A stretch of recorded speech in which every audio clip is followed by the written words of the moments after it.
Good morning. I've been on the school board in Middleton-Cross Plains area school districts for 17 years.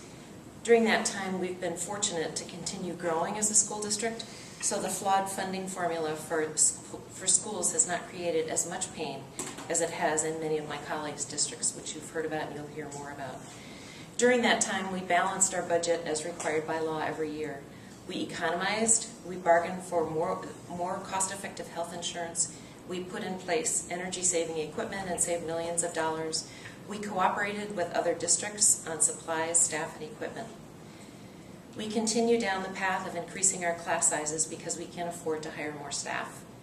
We attempt to add more needed technology to prepare our students for a workforce that expects this, and add more staff who can effectively reach our increasing numbers of students who are homeless, come to school not speaking English, have a need for specialized education and nursing care. And yes, this does happen in suburban Middleton-Cross Plains. All this and more is expected of our district.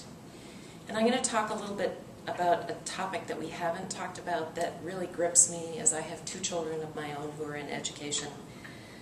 When I think about our staff, I consider all of them who are now expected to do more with less every day.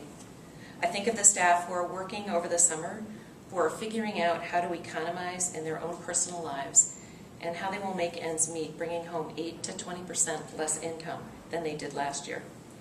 And I also think of the ugly rhetoric that has been thrown at our educators. How did this incredible, dedicated workforce become labeled as the cause of the economic woes of our district, of our state? How did our employees become the enemy? And what will all the negative rhetoric against educators result in? My greatest fear overall is that this will have an incredibly negative effect on all our districts. Right now, our educators are disheartened and bewildered by the attacks that have been made on them.